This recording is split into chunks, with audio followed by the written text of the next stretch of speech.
Boa noite, amigos. Estamos novamente reunidos aqui para dar continuidade às nossas reflexões. Agora em torno de um diálogo de Jesus com Levi, que após assumir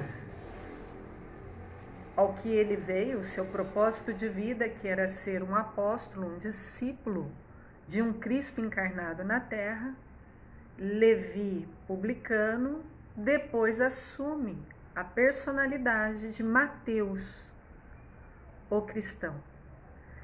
Então, esse diálogo de Jesus com Levi antecede o Sermão do Monte. Na segunda-feira, nós narramos os eventos acontecidos com Levi e o encontro com 3 desventurados, Áquila, Prisca, que procurou Levi na casa dele para obter mais informações do Evangelho. E Levi, infelizmente, no movimento de alma puramente humano, característico nosso, não os acolhe adequadamente, matando a esperança deles, porque eles eram portadores de misérias, de aleijamentos, de calúnia, de exclusão do contexto da família. E, portanto, segundo Levi, não teriam nada a contribuir com o Evangelho e com o estabelecimento do reino de Deus nos corações das pessoas. Então, Levi se equivoca, mas não tem ciência disso. Tanto que, logo em seguida ao diálogo, desses 3 desventurados da sorte, que procuram Levi, após a saída desses 3 da casa de Levi, logo em seguida vai chegar o Mestre Jesus, acompanhado de um outro discípulo, e aí Levi vai abrir o coração, vai falar o que aconteceu. E é esse momento, então, da narrativa do capítulo 11 do Boa Nova que nós estamos, tá bem? Então, vamos lá, a leitura e os comentários logo em seguida, Então, os interpelados entreolharam-se cabisbaixos, humilhados, somente então reconheceram as suas penosas deficiências. A palavra de Levi os despertara, mas nós vimos que despertara para um pior e não para um melhor.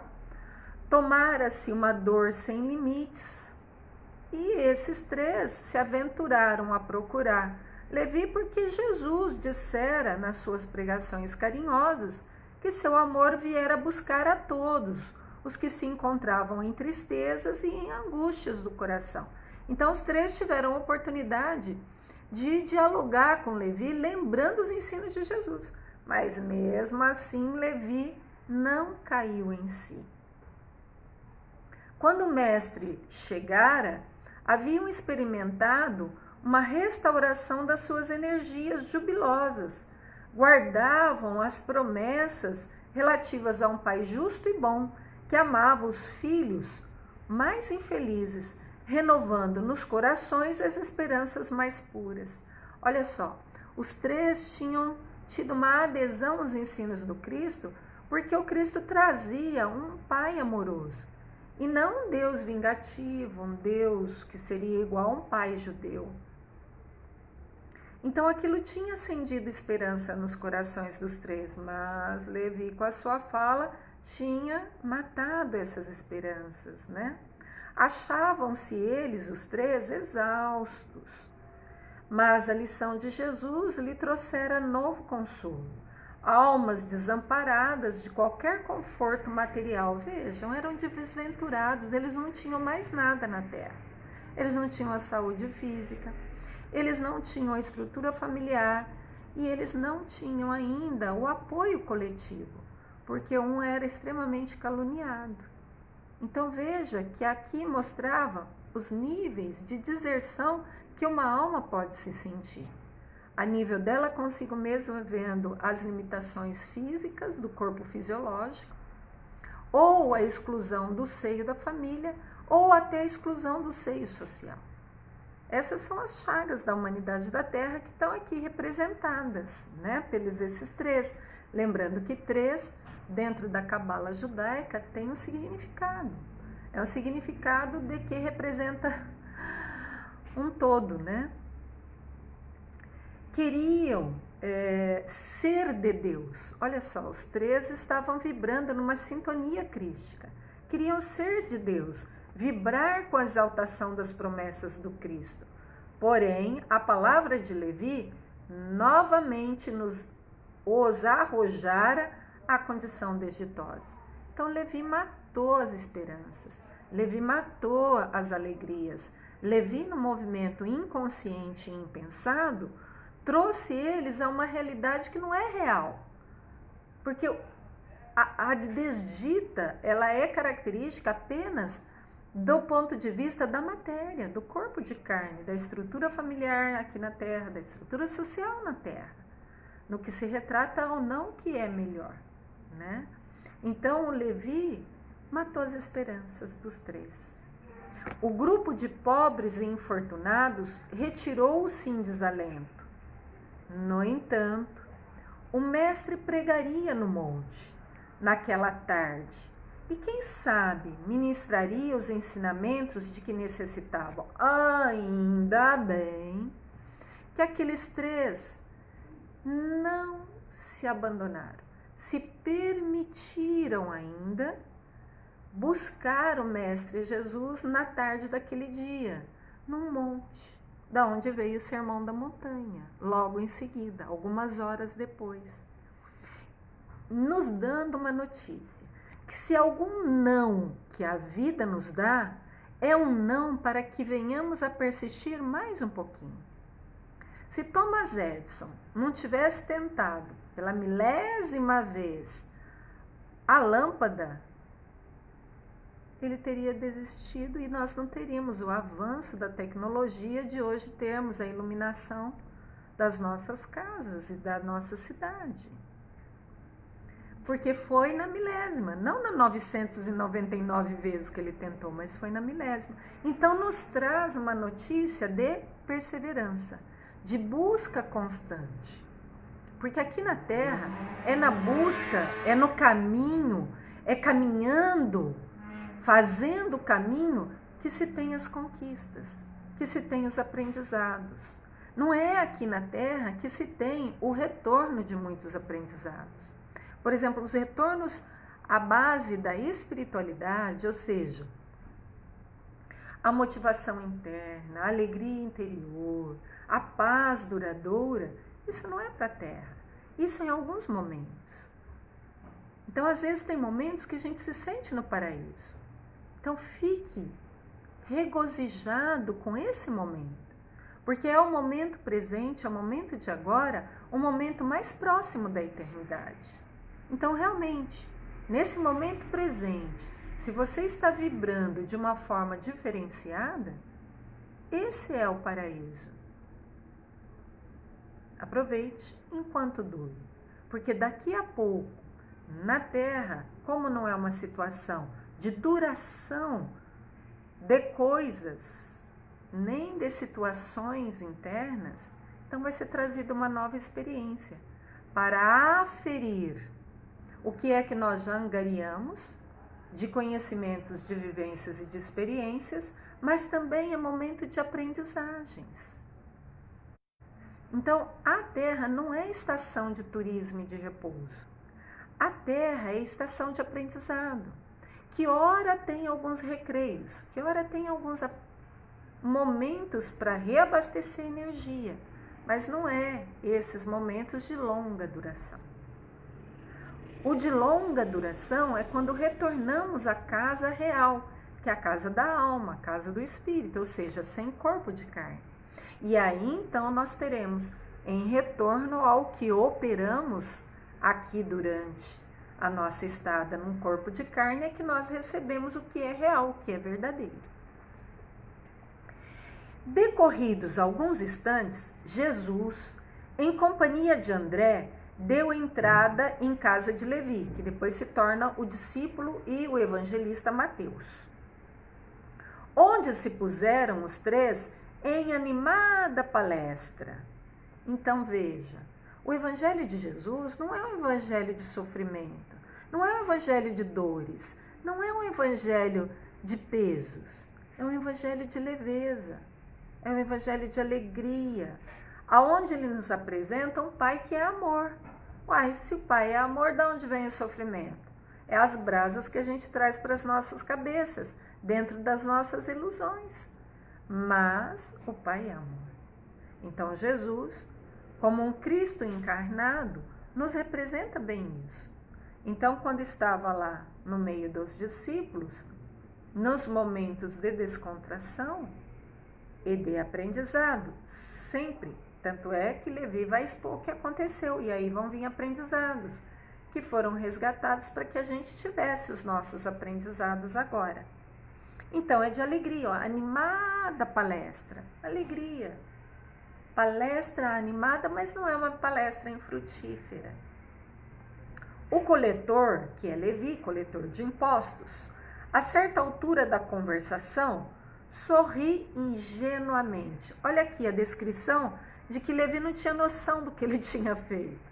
Por isso que Jesus, nesse livro mesmo, vai falar assim, nossos irmãos de caminhada, eles são mais ingênuos do que maus. Levi até fez, achando que estava colaborando para o reino, para que o reino de Deus se estabelecesse mais rápido na terra. Então sorri ingenuamente e relata a ocorrência, terminando alegremente a sua exposição com essas palavras. Que conseguiria o evangelho do reino com esses aleijados e mendigos? Hoje a gente já sabe isso, já soa no nosso ouvido como algo que não está alinhado, como algo que não é real. Chega a doer, porque vai de encontro ao que Jesus pregava, que era o evangelho do reino para os mendigos, para os deserdados da sorte, para os aleijados, para os caluniados, para as prostitutas, para os ladrões. Para todos aqueles que são excluídos do mundo, mas que, no movimento já de aprendizado e de reconhecimento das suas indigências, buscam algo mais. Então, Levi não compreendia ainda o Evangelho nessas bases. E continua, mas, lembrando-se de súbito, de repente cai a ficha de Levi. Nossa, temos discípulos muito simples, pescadores. Estou falando bobagem. E aí ele tenta remendar, né? Mas, lembrando-se de súbito que os demais companheiros eram criaturas pobres e humildes, acrescentou: é justo esperarmos alguma coisa dos pescadores de Cafarnaum. São homens fortes e desassombrados, e o bom trabalho lhes cabe. Não vejo, porém, como aceitar a contribuição desses desafortunados e vencidos que nos procuram. Tiramos uma grande lição aqui. Até vou tirar o óculos, que é para tentar me fazer expressar. Vamos ver se vocês conseguem me entender. Levi entrou com julgamentos.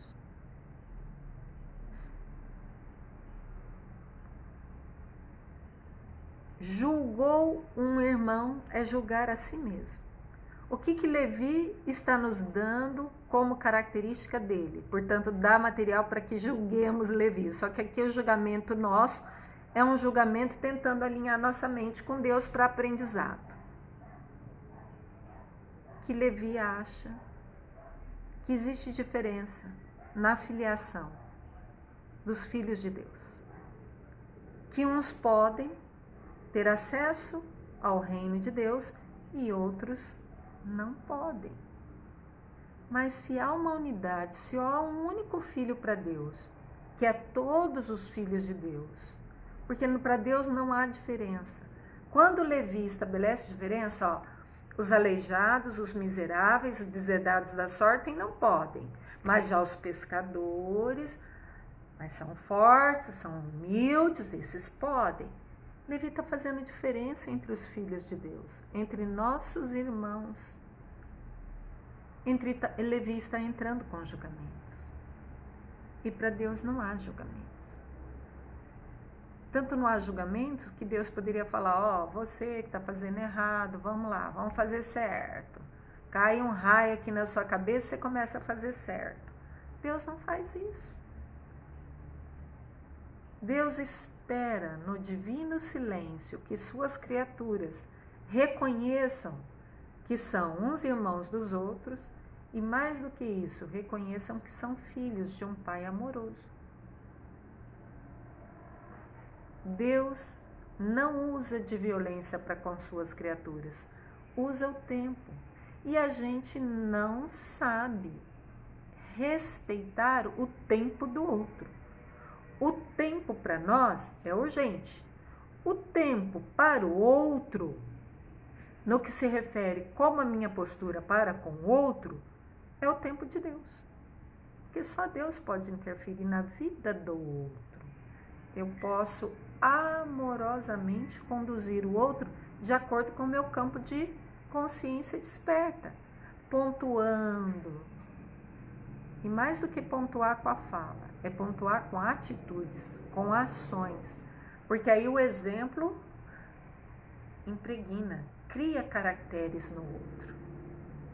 E vai reforçando linhas tênues daquele caractere que eu já tenho comigo. Deu uma noção da ingenuidade de Levi de achar que está contribuindo com o reino de Deus através de julgamentos? Um filho de Deus não pode julgar outro filho de Deus. O único que pode julgar é Deus, e ele não julga. Ele estabelece leis iguais para todo mundo. E se alguém se insere nessa lei, por exemplo, de ação e reação, é porque usou outra lei, que é a lei do livre-arbítrio. Não que Deus interfira. E a gente acha que tem o direito de interferir na vida do outro, julgando, condenando e definindo a vida do outro, como ele fez com os 3 aleijados, caluniados, deserdados da família e da coletividade. Levi julgou, condenou e excluiu. Vamos prestar atenção se nós não estamos julgando. Eis uma grande falha nossa aqui na Terra. Equívoco que deve ser corrigido. Aí vamos ver a resposta de Jesus, né? Essa foi a argumentação de Levi. Vamos ver Jesus. Jesus fixou o olhar no discípulo com profundo desvelo e falou com bondade, batendo levemente no ombro de Levi. Olha a amorosidade dos ensinos do Cristo. Compreendendo Levi na sua dificuldade natural em compreender os ensinos do Cristo. No entanto, Levi, precisamos amar e aceitar a preciosa colaboração dos vencidos do mundo. Uau, resumiu tudo. No que se refere ao outro, se o outro é um desventurado, o que me cabe como irmão dele? Amá-lo. E aceitar a colaboração dele. Não é porque ele é vencido no mundo, não é que ele seja ignorante. Tem até um ditado popular que fala assim: não há ignorante de todo que não possa ensinar alguma coisa. E não é sábio num todo que não possa aprender alguma coisa. Deu notícia do que Jesus está querendo falar para Levi? E continua Jesus. Se o Evangelho é a boa nova, como não há de ser a mensagem divina para eles? Não há exclusão. Disse Jesus, se o Evangelho é a boa notícia é para quem está precisando de boa notícia. Porque uma boa notícia para quem não está precisando de boa notícia não é uma boa notícia. Deu para acompanhar o raciocínio? Tristes e deserdados na imensa família humana, é para esses que a mensagem do Evangelho veio. Os vencedores na terra não necessitam de boas notícias. Porque quem está vencendo na terra tem riqueza, tem beleza, tem facilidade, tem poder. Estão pensando em compartilhar isso com os irmãos? Então não estão ainda despertos para vivenciar o Evangelho. O Evangelho é para quem já está vencido, já quer dizer, já não tem mais ilusão na terra. Por isso que busca o Evangelho, porque é a realidade. Aqueles que estão se comportando, estão no papel, estão num cenário de vencedores no mundo, mas como o mundo é ilusão, já já vai acabar. Já já acaba a riqueza, já já acaba a beleza, já já acaba o poder, nem que for pelas portas do desencarne, que é a última saída, a última porta das ilusões da terra. Os vencedores da terra não necessitam de boas notícias. Busquemos os oprimidos, os aflitos e os caluniados. Eles estão mais unidos ao céu, nas suas esperanças. Mas quando a gente não tem mais nada, que vai procurar? Aí vai procurar o céu. E aí fica mais unido às verdades imortais. Eles dão notícia da coragem tranquila que revelam. Um sublime reflexo da presença de Deus, nosso Pai. Como é que a gente reflete Deus? Espera aí, vocês prestaram atenção? Refletimos Deus na coragem tranquila que revelam. Onde é que Deus está? Onde é que Ele pode ser visto? Em quem está com poder, com beleza, com riqueza? Ou em quem não tem nada e está lá, naquela coragem tranquila? Onde é que a gente acha Deus? É nesses.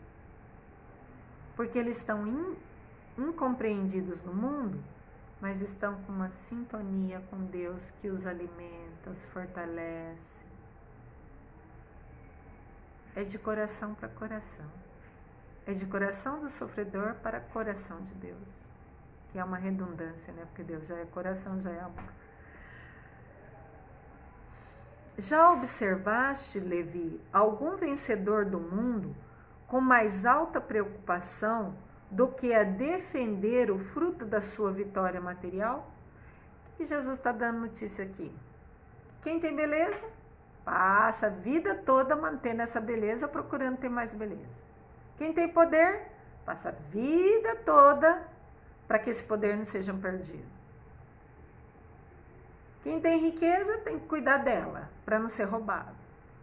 Então, quem é vencedor no mundo está numa prisão, no que se refere a realidades da alma imortal.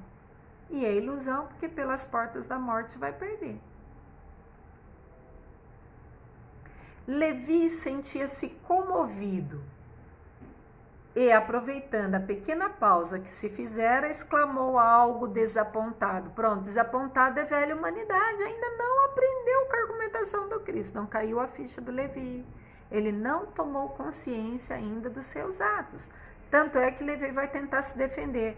Mas, Senhor, minhas observações partiram tão somente do meu intenso desejo de apressar a supremacia do Evangelho entre os que governam no mundo.